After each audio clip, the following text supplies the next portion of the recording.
Pain shot through Dongsu's skull like lightning. His eyes opened slowly and everything looked blurry. The taste of blood filled his mouth. Something heavy pressed against his chest. He tried to move, but his body felt broken. The smell hit him next.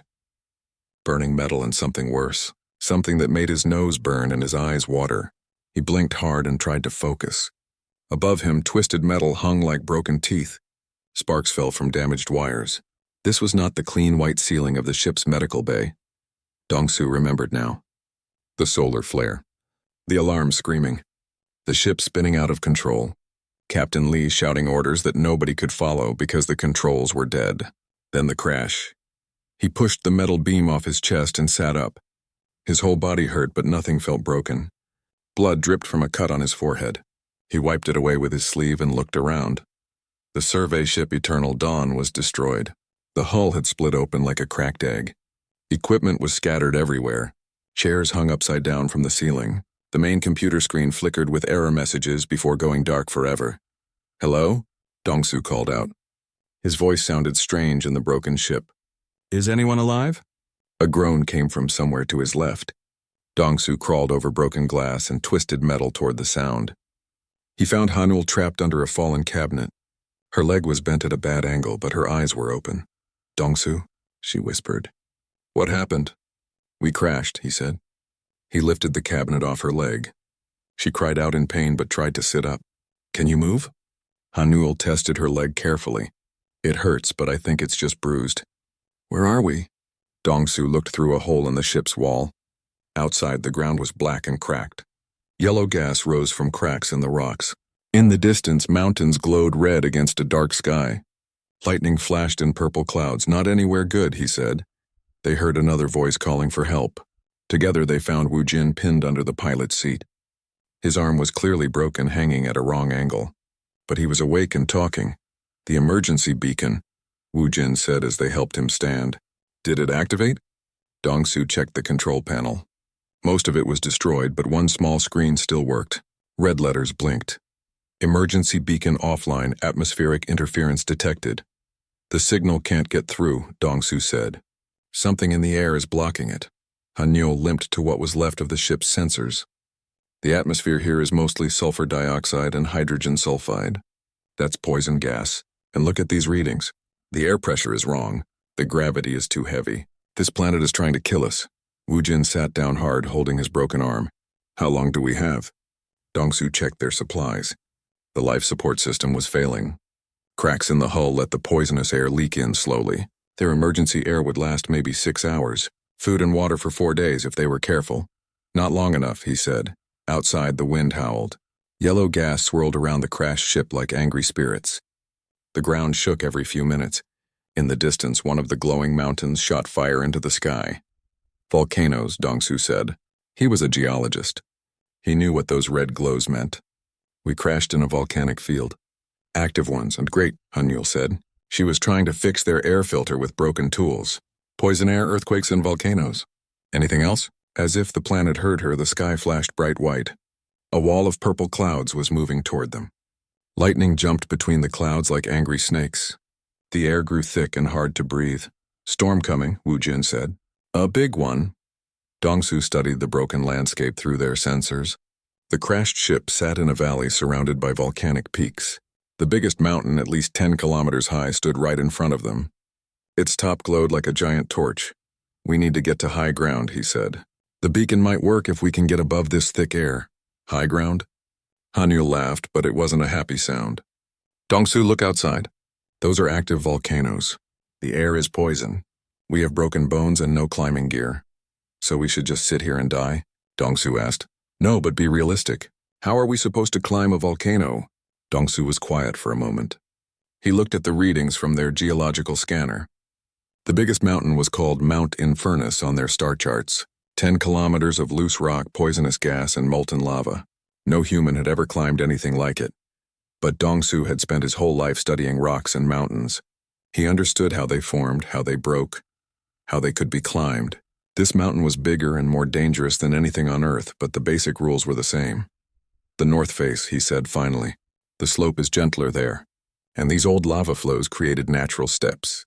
If we can make it to the first thermal vent, we can follow the ridge line up. You're insane, Hanyul said. Maybe, but staying here is certain death. Climbing gives us a chance. Wu Jin struggled to his feet. What kind of chance? Dongsu looked at the mountain again. Math ran through his head. Distance, slope, time, supplies. The numbers were not good. Maybe 1 in 100, he admitted. Those are terrible odds, Hanyul said. Better than 0. The purple storm was getting closer. The wind was growing stronger. Their air filter made a grinding noise and then stopped working. Yellow gas began to seep into the ship faster. We need to decide now, Dongsu said. Stay here and die slowly or try for the mountain. Hanyul looked at her engineering tools scattered around the broken ship. Wu Jin tested his broken arm and winced. Both of them were injured. Both of them were scared, but they were human.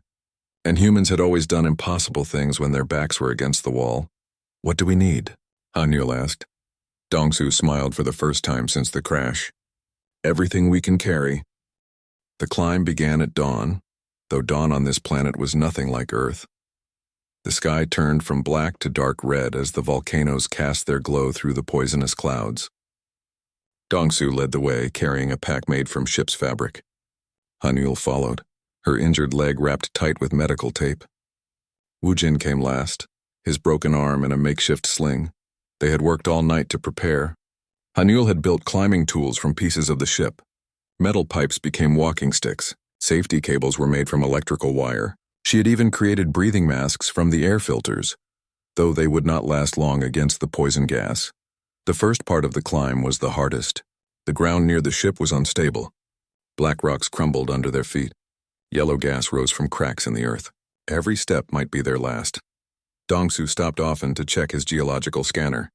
The device was damaged but still worked enough to show him the safest path. He looked for solid rock, avoiding areas where the ground was too hot or too soft. This way, he said, pointing to a ridge of dark stone. That rock is older. It will hold our weight. They climbed for 3 hours before stopping to rest. Already they were higher than their crashed ship, but the mountain still rose impossibly high above them. Wu Jin was breathing hard. His face was pale and sweaty. How much further? He asked. Dongsu checked his scanner again. We're maybe 1% of the way up. 1%? Hanyul shook her head. We'll never make it, but they kept climbing. Humans always kept climbing. The slope grew steeper. The air grew thinner and more poisonous. Their breathing masks began to fail, letting in small amounts of the deadly gas. Dongsu felt dizzy. His head pounded. But he knew the mountain now. He could read its moods in the way the rocks lay, in the color of the gas vents, in the sound the wind made through the stone.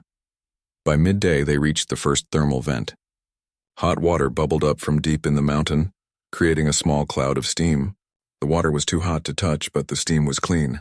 They took off their masks and breathed deeply for the first time since leaving the ship. It's like a natural air purifier, Hanyul said. The heat is burning off the poison gas. They rested by the vent and ate some of their emergency food. It tasted like cardboard, but it gave them strength. Wu Jin sat apart from the others, staring at his datapad. He had been quiet all morning. What are you looking at? Dongsu asked. Wu Jin showed him the screen. It was covered with numbers and symbols that made no sense. The ship's final sensor readings from right before we crashed. I've been trying to understand what happened. A solar flare killed our navigation, Hanyul said. What else is there to understand? That's what I thought too. But look at this. Wu Jin pointed to a series of numbers. These are magnetic readings from inside the mountain. They don't make sense. Dongsu looked at the data. He was a geologist, not a pilot. But he knew what magnetic readings should look like near a volcano. These readings were all wrong. The magnetic field was too strong and too regular. Natural magnetic fields were random and chaotic. This looked almost like a pattern. Could be metal ore deposits, he said. Some volcanoes have a lot of iron in them. Maybe, Wu Jin said. But he didn't sound convinced. They started climbing again. The afternoon was worse than the morning. The slope became a steep wall of loose rocks. Every step sent stones tumbling down behind them. Hanyul's climbing tools barely held in the crumbling stone. The gas was getting thicker too. Even near the thermal vents, the air burned their throats and made their eyes water. Wu Jin was getting worse. He stopped every few minutes to cough up blood. Then the strange sound started.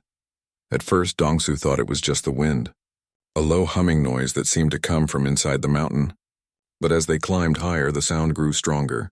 It wasn't random like wind noise. It had a rhythm to it, like a giant heartbeat. "Do you hear that?" Hanyul asked. "The humming?" "Yes." Dongsu checked his scanner. The magnetic readings were getting stranger. The humming was stronger when the magnetic field was strongest. "It's coming from below us," Wu Jin said. He was breathing hard, but his eyes were bright with fever. Deep inside the mountain, they climbed until the red sun began to set. The slope here was less steep, following an old lava flow that had cooled into natural steps. Dongsu found a cave where they could spend the night. It was small and cold, but it protected them from the wind and gas.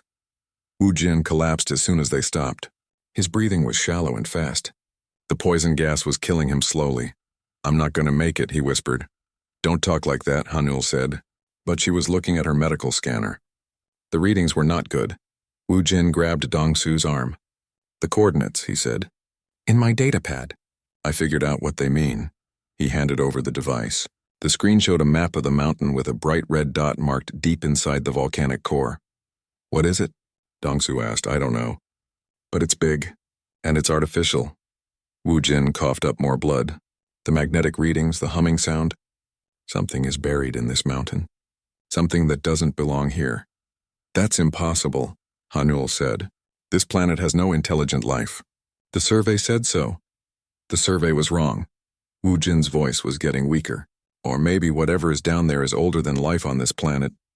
He died sometime during the night." Dongsu and Hanyul found him in the morning, still and cold. They buried him under loose rocks at the mouth of the cave. It wasn't much of a grave, but it was all they could do. "Should we go back?" Hanyul asked. She was crying, but trying to hide it. Dongsu looked up at the mountain. They were maybe halfway to the top now.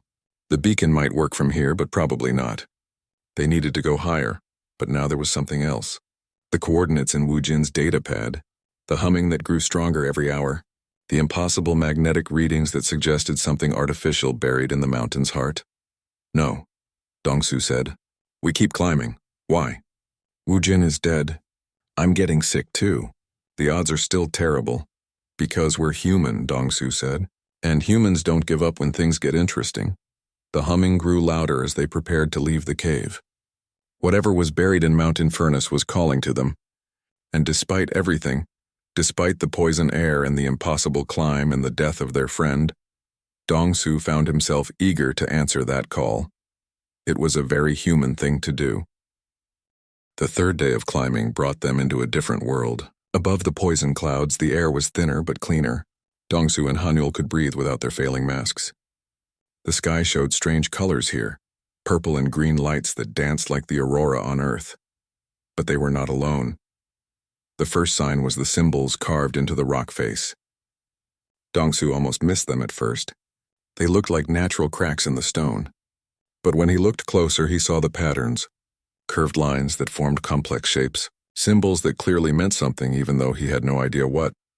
"Hanyul," he called. "Come look at this." She limped over to where he stood.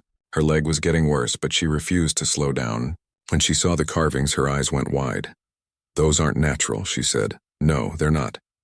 The symbols covered a large section of the cliff face. Some were shallow, worn by millions of years of wind and weather. Others were deep and sharp, as if they had been carved yesterday. The style was unlike anything in human history. The lines flowed like water, but formed geometric patterns that hurt to look at for too long. "How old do you think they are?" Hanyul asked. Dongsu studied the rock around the carvings. "The wear patterns suggest millions of years. Maybe more. These symbols are older than human civilization. But that's impossible.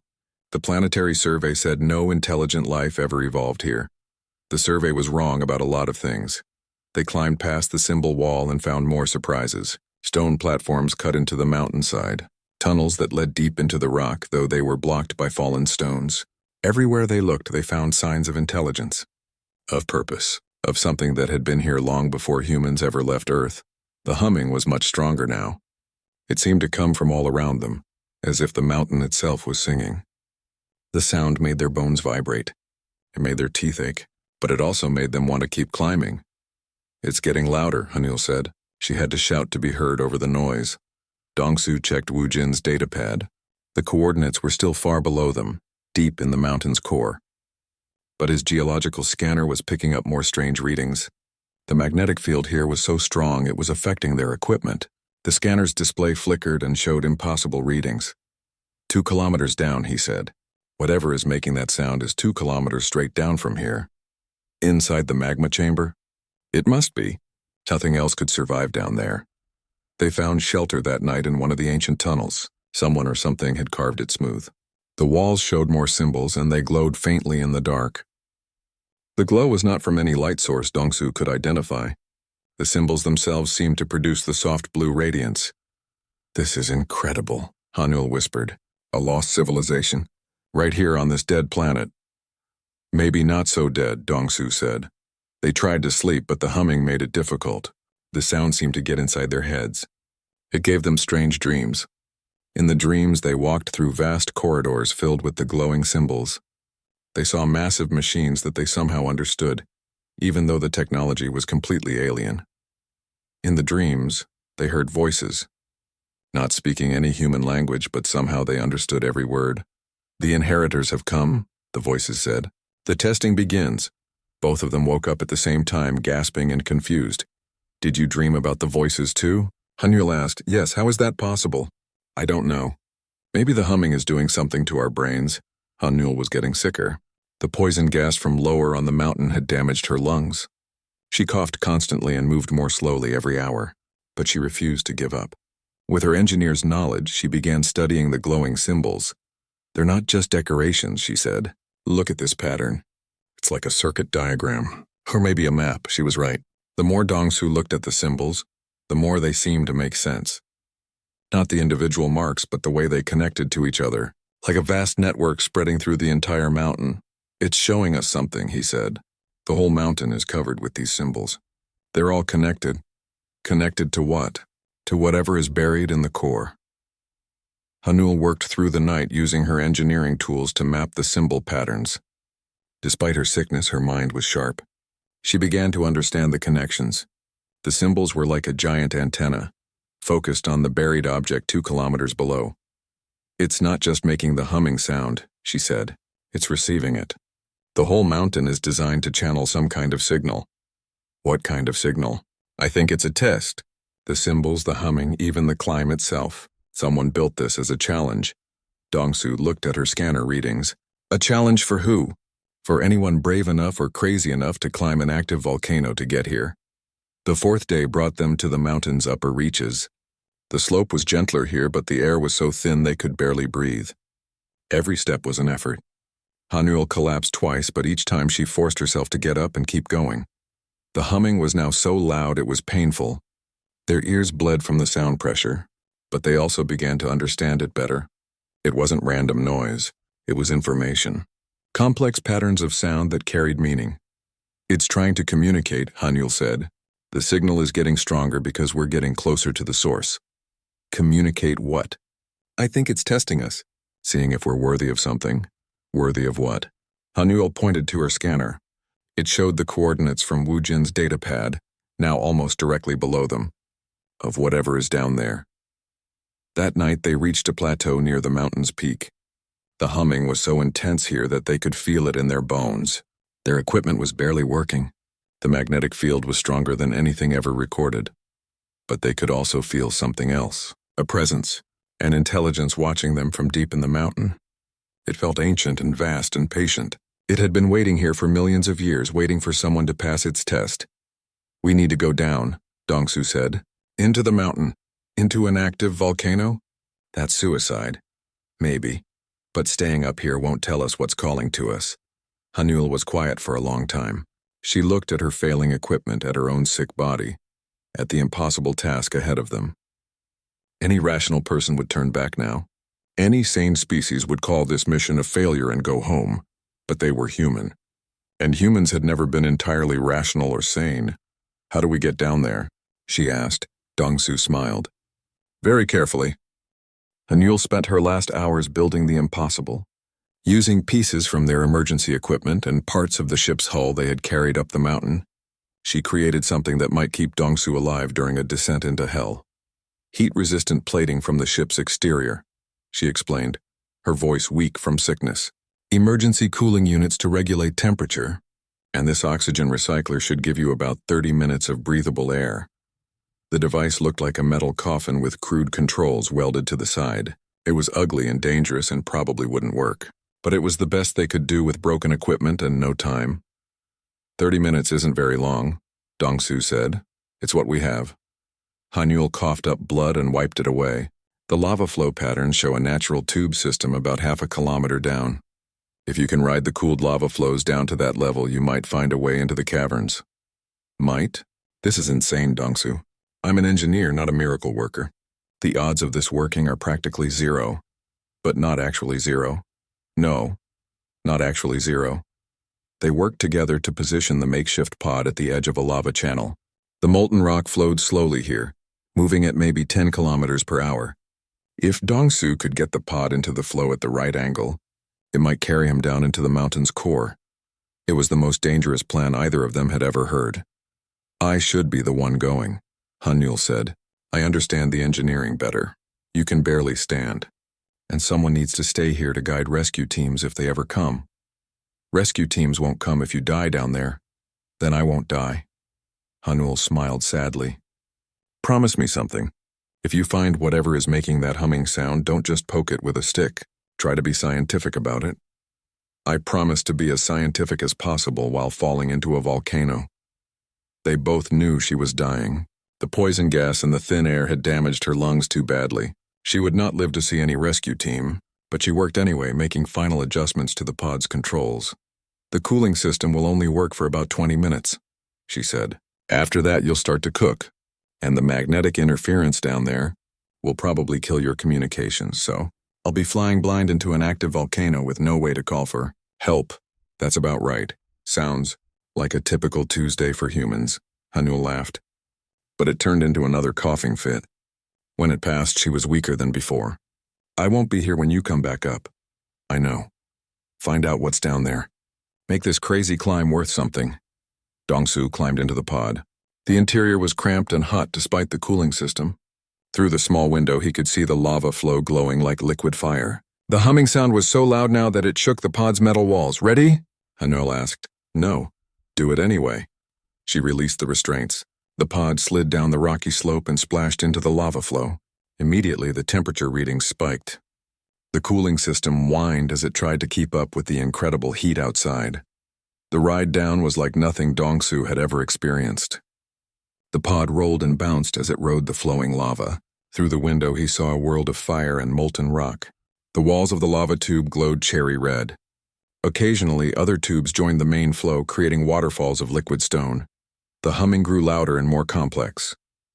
It wasn't just one sound anymore, but many sounds layered together, like a symphony played by an alien orchestra. The meaning was still unclear, but Dong-su began to sense patterns in the chaos. 20 minutes into the descent, the cooling system began to fail. The temperature inside the pod rose rapidly. Dong-su's skin felt like it was burning. His breathing became short and painful, but he was close now. The coordinates from Wu Jin's datapad showed he was nearly at the right depth. Then the pod broke through into open space. Dong-su found himself falling through a vast cavern inside the mountain. The pod tumbled end over end before crashing into a lake of cooled lava. The impact threw him against the metal walls. But the pod held together. When the spinning stopped, he looked out through the window and saw something impossible. The cavern was huge, easily a kilometer across, but it was not empty. In the center, rising from the lake of hardened lava, was a structure unlike anything human science had ever imagined. It was clearly a ship, but not built by any known technology. The hull was smooth and organic-looking, as if it had been grown rather than constructed. Strange lights pulsed along its surface in patterns that matched the humming sound. The ship was enormous, at least 2 kilometers long, and it was calling to him. Dong-su forced open the pod's hatch. The air outside was hot but breathable. The cavern had its own atmosphere, somehow protected from the poisonous gases of the planet's surface. He climbed out of the ruined pod and stood on the shore of the lava lake. The humming was coming from the ship. Up close, it was not just sound but something deeper. A vibration that resonated in his bones, in his blood, in his DNA itself. It felt familiar, like a song he had heard before but couldn't quite remember. The ship's surface was covered with the same glowing symbols they had found on the mountain's walls, but these symbols were moving, flowing like liquid light across the alien hull. As Dongsu watched, new patterns appeared, symbols that seemed to be responding to his presence. A section of the hull opened silently. Beyond was a corridor filled with soft blue light. The humming grew softer, more welcoming. It was clearly an invitation. Dongsu had climbed an active volcano to get here. He had lost 2 friends and nearly died a dozen times. He had ridden a lava flow into the planet's core in a makeshift pod held together with hope and engineering wire. He was not going to stop now. The corridor was warm and dry. The walls pulsed with the same organic patterns as the ship's exterior. Symbols flowed past him like living text, always just beyond his ability to read. But somehow he understood their meaning. They were welcoming him home. Home. The word echoed in his mind as he walked deeper into the ship. This was not his home. He had never been here before. But something in his human DNA recognized this place, remembered it. The corridor led to a vast chamber at the ship's heart. Here the humming was softer but more complex. Computer screens covered the walls, but they showed symbols instead of numbers. In the center of the room stood a control console that looked like it had been designed for human hands. As Dongsu approached the console, it came to life. Screens lit up with information he somehow understood. Star maps showing the locations of distant worlds, technical diagrams of technologies beyond human comprehension, and most importantly, a message in symbols that his mind translated automatically. Welcome, Inheritor. The test is complete. You have proven your worthiness. The legacy of the predecessors is now yours to claim. Dongsu stared at the message, his mind reeling. Test, Inheritor. What was this ship and why did it seem to know him? More text appeared on the screens. The story it told was impossible, but the evidence surrounded him. This ship was ancient beyond imagination. It had been waiting here for millions of years. Waiting for someone to pass its test. Waiting for a human to climb an impossible mountain and descend into a volcano's heart. Because only humans would be crazy enough to try. The ship's computers told Dongsu a story that changed everything he thought he knew about human history. Millions of years ago, this planet had been visited by humans. Not modern humans, but an earlier version of humanity that had reached the stars long before Earth's current civilizations. They were explorers from a time when humans were just beginning to spread across the galaxy. The ship's records called them the First Wave. Captain Byung-ho had commanded this vessel. With scientist Yoon-ji as his research leader, they had come here following signals left by an even older civilization, a species the records called the predecessors. The predecessors ruled the galaxy once, the ship's computer explained in symbols that Dongsu's mind somehow translated. But they vanished long ago. Before they left, they created tests. Challenges scattered across thousands of worlds. Images appeared on the screens. Ancient ruins on distant planets. Impossible puzzles buried in asteroid fields. Challenges that required specific traits to solve. Persistence, courage, the willingness to attempt the impossible. The tests were designed to find a worthy inheritor species. The computer continued. Most galactic civilizations are too cautious, too logical. They calculate the odds and turn away when the chances are poor. Dongsu thought about his own journey, climbing an active volcano, descending into molten lava. Any rational species would have called it suicide. But humans had always specialized in attempting the impossible. Humans were the first species to pass the tests, the computer said. Your ancestors proved that humanity possesses the essential qualities. You do not calculate odds when lives are at stake. You do not accept defeat when hope remains. You attempt the impossible because it is impossible. The screens showed more records. The first wave humans had found several predecessor sites across this sector of the galaxy. Each test was different, but all required the same traits. Stubborn refusal to give up. Curiosity stronger than fear. The willingness to risk everything for knowledge. But the tests were not complete, the computer continued. The predecessors required proof that these traits would persist across time. They designed this planet as a final verification. If humans ever returned here, if they still possessed the same essential nature, the inheritance would be activated. What inheritance? Dongsu asked aloud. The answer came in a flood of images and data. Star maps showing the locations of dozens of predecessor sites. Technologies that could reshape matter at the atomic level. Energy sources that tapped directly into the fabric of space itself. medical techniques that could extend human life for thousands of years. The predecessors had left behind the keys to galactic civilization. All of it was waiting for humans to claim it. The activation requires genetic verification, the computer explained. The individual must possess human DNA and demonstrate the essential psychological profile. Someone who would climb a volcano to reach this chamber qualifies automatically. Dongsu touched the control console. Immediately, scanners swept over him. The ship's computers analyzed his genetic code, his brain patterns, his memories of the impossible climb. Everything checked out. He was human. He had proven himself worthy. The ship began to change around him. Systems that had been dormant for millions of years came online. The hull regenerated. Healing damage accumulated over geological ages. The engines, powered by principles human science didn't understand, began their startup sequence. Most importantly, the planet itself began to transform. Through the ship's sensors, Dongsu watched ancient machinery buried throughout the volcanic mountain come to life. The poisonous atmosphere was being processed and cleaned by molecular-level filters. The volcanic activity was being regulated by force fields that channeled the planet's internal heat into useful energy. Within hours, the dead world was becoming habitable.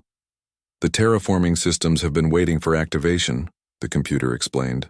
This planet will now serve as a base for human expansion into predecessor territory. The ship's AI spoke with a voice that sounded familiar. As Dongsu listened, he realized it was using the recorded personality patterns of the long-dead scientist Yunji. She had programmed herself into the ship's systems before dying, creating an artificial version of her consciousness to guide future inheritors. The hardest part is done, Yunji's AI said. You've proven that humans still possess the essential nature. Now we must prepare for what comes next. What comes next? Contact with the other test sites. Integration of predecessor technologies. The transformation of humanity into a truly galactic civilization. Dongsu felt overwhelmed.